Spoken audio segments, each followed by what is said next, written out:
අයිබෝවන් අද අපි ලෑස්ති වෙන්නේ ගුරු විභාගයේ මූලික බුද්ධි පරීක්ෂණ ප්‍රශ්න පත්‍රය පිළිබඳව ඔබට අවබෝධයක් ලබා දෙන්න. බුද්ධි පරීක්ෂණ ප්‍රශ්න පත්‍රය සඳහා සූදානම් වීමට ඔබට මේ සැකස්ම පිළිබඳව හොඳ අවබෝධයක් ලැබිය යුතුයි. අපි දැන් ඒ පිළිබඳව අපේ ප්‍රවීණ සම්පත්දායක මහතාගෙන් විමසා සිටින්නයි සූදානම් වෙන්නේ. ඔව්, මේ බුද්ධි පරීක්ෂණ ප්‍රශ්න පත්‍රයේදී ඔබට හැකියාවන් 5ක් පිළිබඳව අවධානය යොමු කරන්න සිද්ධ වෙනවා. හැකියාවන් 5ක් තමයි මේ බුද්ධි පරීක්ෂණ ප්‍රශ්න පත්‍රයෙන් මනලා බලන්නේ. පළවෙනි හැකියාව තමයි සංඛ්‍යා රටා හඳුනා ගැනීම. දෙවෙනි හැකියාව වචනාර්ථ සම්බන්ධතා දැක්ම. ඒත් එක්කම තුන්වෙනි හැකියාව අවකාශ හා දෘෂ්ටි සංජානන හැකියාව. හතරවෙනි හැකියාව තමයි තොරතුරු විශ්ලේෂණ හැකියාව. අවසාන හැකියාව නැත්නම් පස්වෙනි හැකියාව තමයි තර්කණය හා ගැටලු විසඳීම. අපි නැවත වතාවක් බලමු මොනවද මේ හැකියාවන් 5 කියලා. පළවෙනි හැකියාව සංඛ්‍යා රටා හඳුනා ගැනීම. දෙවෙනි හැකියාව වචනාර්ථ සම්බන්ධතා දැකීම. තුන්වෙනි හැකියාව තමයි අවකාශ හා දෘෂ්ටි සංජානන හැකියාව. හතරවෙනි හැකියාව විදිහට අපි මනිනවා තොරතුරු විශ්ලේෂණ හැකියාව. පස්වෙනි හැකියාව තමයි තර්කණය හා ගැටලු විසඳීම. එතකොට මෙන්න මේ හැකියාවන් 5 පිළිබඳව ඔබ හොඳ පරිචයක් ලබාගෙන තිබිය යුතුයි. මේ බුද්ධි පරීක්ෂණ ප්‍රශ්න පත්‍රයට හොඳින් මුහුණ දීලා වැඩි ලකුණු ලබා ගන්න. මේවා තවදුරටත් අපේ පහසුව දෙසා අනුකොටස් වලට බෙදා ගැනීමේ හැකියාවක් තියෙනව නේද? ඔබ හරි. මම තවදුරටත් මේ හැකියාවන් පිළිබඳව එකින් එක අරගෙන පැහැදිලි කරන්න. දැන් අපේ පළවෙනි හැකියාව තමයි සංඛ්‍යා රටා හඳුනා ගැනීම. සංඛ්‍යා රටා හඳුනා ගැනීම. මේ සංඛ්‍යා රටා හඳුනා ගැනීමත් නැවත අපිට අණු කොටස් වලට බෙදලා වෙන වෙනම හදාරන්නට පුළුවන්. මොකද ප්‍රශ්න පත්‍රයේදී අපි ඒ අණු කොටස් මොනවද කියලා දැනගෙන කටයුතු කරන එක වැදගත් වෙනවා. එතකොට මේ යටතේ අපිට අණු කොටස් දෙකක් අඳුන ගන්න පුළුවන්. පළවෙනි අණු කොටස තමයි සංඛ්‍යා ශ්‍රේණි. දෙවෙනි අණු කොටස තමයි සංඛ්‍යා රටා. එහෙමනම් මේ පළවෙනි හැකියාව සංඛ්‍යා රටා හඳුනා ගැනීම යටතේ කොටස් දෙකක් තියෙනවා. අණු කොටස් එකක් සංඛ්‍යා ශ්‍රේණි, අනිත් අණු කොටස තමයි සංඛ්‍යා රටා. මේ බුද්ධි පරීක්ෂණ ප්‍රශ්න පත්‍රයේදී මනලා බලන දෙවෙනි හැකියාව වචනාර්ථ සම්බන්ධතා. මේ හැකියාවත් අපිට අණු කොටස් දෙකකට අපිට පුළුවන් වෙන් කරගන්න. ඒ එකක් පළවෙනි අණු කොටස තමයි වචනාර්ථ හා සංකේත. වචනාර්ථ හා සංකේත. මෙතන ඉදිරියේදී අපි මේ පිළිබඳව වැඩිදුර කතා කරනවා. එතෙන්දී අපි බලමු මොනවද මේ වචනාර්ථ හා සංකේත කියලා. ඊළඟට රහස් භාෂා. රහස් භාෂා දන්නවනේ නේද? අපි රහස් භාෂා තියෙනවා. ඉතින් එතකොට මේ රහස් භාෂා කියන එක දෙවෙනි අණු කොටස විදිහට මේ වචනාර්ථ සම්බන්ධතා කියන හැකියාව යටතේ මන බලන්න. ඊළඟට මේ ප්‍රශ්න පත්‍රයෙන් මන බලන තුන්වෙනි හැකියාව.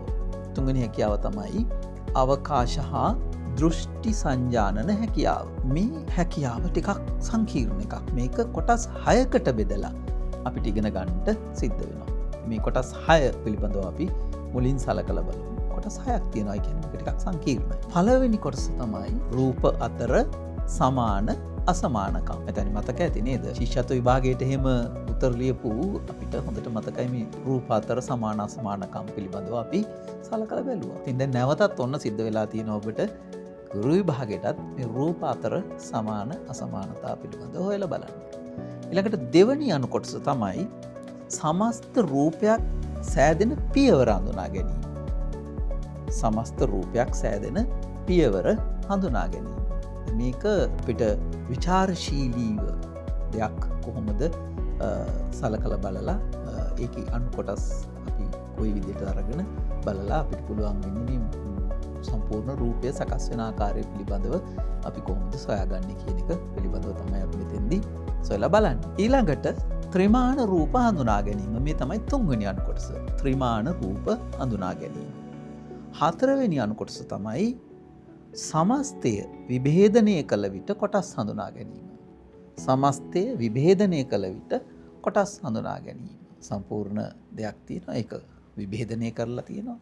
හරි විදිහට කොටස් හඳුනා ගැනීම. ඊළඟට පස්වෙනි අණු කොටස විදිහට අපිට හඳුනා ගන්න පුළුවන් රූපයක සමස්තයක් ගොඩනැගීමට අවශ්‍ය අංග හඳුනා ගැනීම. රූපයක සමස්තයක් ගොඩනගා ගැනීමට අවශ්‍ය අංග හඳුනා ගැනීම. ඊළඟට 6 වෙනි කොටස. සංජානනයේ නිර්වද්‍යතාව සහ ශීඝ්‍රතාව හුරු කර ගැනීම. සංජානනයේ නිර්වද්‍යතාව සහ ශීඝ්‍රතාව හුරු කර ගැනීම. මෙන්න මේ ආකාරයට තමයි මේ අපේ 3 වෙනි හැකියාව. ඒ කියන්නේ අවකාශ හා දෘෂ්ටි සංජානන හැකියාව අණු කොටස් වලට බෙදෙන්නේ. ඒකට අපි අණු කොටස් වලට බෙදලා කොහොමද මේ එක් අණු කොටසක ප්‍රශ්න සකස් වෙන්නේ? ඒවට උත්තර ලියන්නේ කොහොමද කියලා අපි ඉදිරි වැඩසටහන් වලදී සලකලා බලමු. අපි මේ 4 වෙනි හැකියාව ගැන කතා කරමු. ඒක තවත් අණු කොටස් වලට බෙදෙන්නේ කොහොමද කියලා අපි කතා කරොත්. ඔව්. 4 වෙනි හැකියාව. මේ 4 වෙනි හැකියාව තමයි තොරතුරු විශ්ලේෂණ හැකියාව. තොරතුරු විශ්ලේෂණ හැකියාව. මේක සුවිශේෂ හැකියාවක්. තොරතුරු පිළිබඳ සාක්ෂරතාව අපිට අත්‍යවශ්‍යයෙන්ම තිබිය යුතුයි. ඉතින් තොරතුරු විශ්ලේෂණ හැකියාව තමයි මේ අපි 4 වෙනි හැකියාව විදිහට අරගෙන තියෙන්නේ. ඒකට මේ 4 වෙනි හැකියාව අපි අණු කොටස් 5කට බෙදා ගන්න පුළුවන්. පළවෙනි අණු කොටස තමයි වගුගත කරන ලද තොරතුරු විශ්ලේෂණය. වගුගත කරන ලද තොරතුරු විශ්ලේෂණය. ඊට පස්සේ දෙවැනි අණු කොටස. දෙවැනි අණු කොටසෙන් අපි සලකලා බලන්නේ කුලක වෙන් රූප ඇසුරින් තොරතුරු විශ්ලේෂණය. මේ තමයි දෙවැනි අණු කොටස.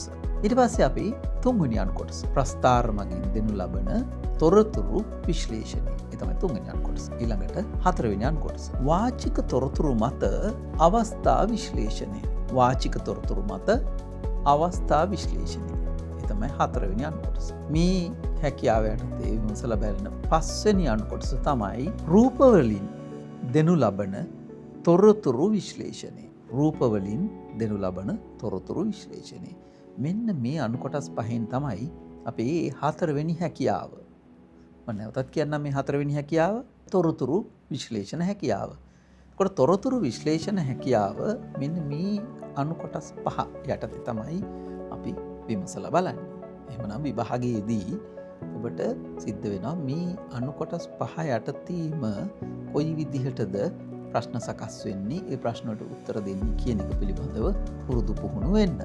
ඉතින් හොඳට මේ කොටස් 5 පිළිබඳව අවබෝධයක් ඇතුව ඔබ ප්‍රශ්න වලට පිළිතුරු දෙන්නට ඒ පුහුණුව ලබා ගත්තොත් ඔබට මේ විභාගයෙන් හොඳ සාමර්ථ්‍යයක් ලබා ගන්නට හැකියාව ලැබෙනවා. ඊළඟට අපේ 5 වෙනි හැකියාව තර්කණය හා ගැටලු විසඳීම. තර්කණය හා ගැටලු විසඳීම. තර්කණය හා ගැටලු විසඳීම අපිට අණු කොටස් 2කට බෙදලා පුරුදු පුහුණු වෙන්නට පුළුවන්. එකක් තමයි වචනාර්ථ. අනිත් එක තමයි රහස් සංකේත. රහස් සංකේත ආයි පාරක් මම මතක් කරන්නේ පොඩි කාලේම රහස් සංකේත තිබුණා නේද? ඔව් දැන් ඉතින් ආපහු රහස් සංකේත ගැන ඉගෙන ගන්න කාලය ඇවිල්ලා. ඉතින් මේ ආකාරයට මෙන්න මේ කොටස් ටික මම හිතන්නේ දැන් අපිට පුළුවන් තිරේ ඔබට පෙන්වන්න මූලික හැකියාවන් 5 කොයි විදිහටද අණු කොටස් වලට බෙදෙන්නේ කියලා.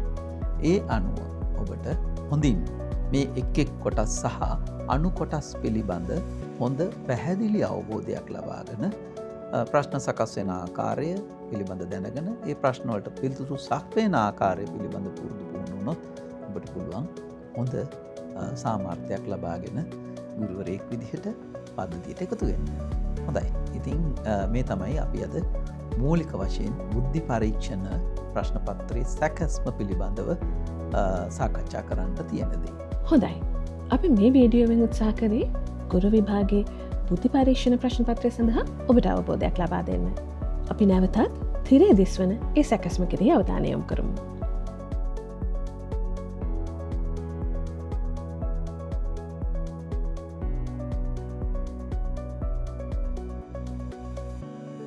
හොඳයි.